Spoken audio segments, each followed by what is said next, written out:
यह वह दिन है जब महिलाएं अपने पति के दीर्घायु और सुख समृद्धि के लिए संकल्पित होती हैं।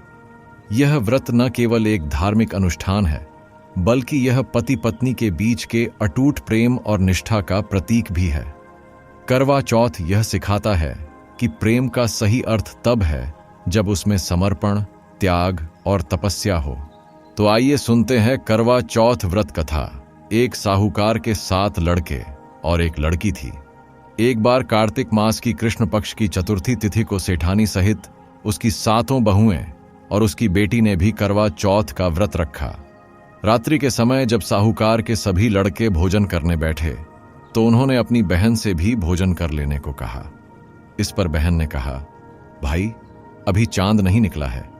चांद के निकलने पर उसे अर्घ्य देकर ही मैं आज भोजन करूंगी। साहूकार के बेटे अपनी बहन से बहुत प्रेम करते थे। उन्हें अपनी बहन का भूख से व्याकुल चेहरा देख बेहद दुख हुआ। साहूकार के बेटे नगर के बाहर चले गए और वहां एक पेड़ पर चढ़कर अग्नि जला दी। घर वापस आकर उन्होंने अपनी बहन से कहा, देखो बहन, चांद निकल आया है।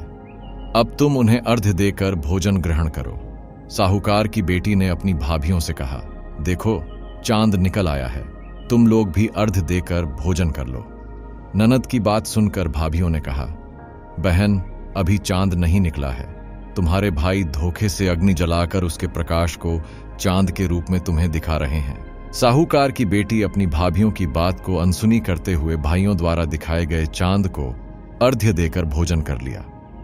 इस प्रकार करवा चौथ का व्रत भंग करने के कारण विघ्नहर्ता भगवान श्री गणेश साहूकार की लड़की पर अप्रसन्न हो गए। गणेश जी की अप्रसन्नता के कारण उस लड़की का पति बीमार पड़ गया और घर में बचा हुआ सारा धन उसकी बीमारी में लग गया। साहूकार की बेटी को जब अपने किए हुए दोषों का पता लगा तो उसे बहुत पश्चाताप हुआ। उसने गणेश जी से क्षमा प्रार्थना की और फिर से विधि विधान पूर्वक चतुर्थी का व्रत शुरू कर दिया। उसने उपस्थित सभी लोगों का श्रद्धानुसार आदर किया और तदुपरांत उनसे आशीर्वाद ग्रहण किया। इस प्रकार उस लड़की के श्रद्धा भक्ति को देखकर एकदंत भगवान गणेश जी उस पर प्रसन्न हो गए और उसके पति को जीवन दान प्रदान किया। उसे सभी प्रकार के रोगों से मुक्त करके धन, संपत्ति और वैभव से युक्त कर दिया।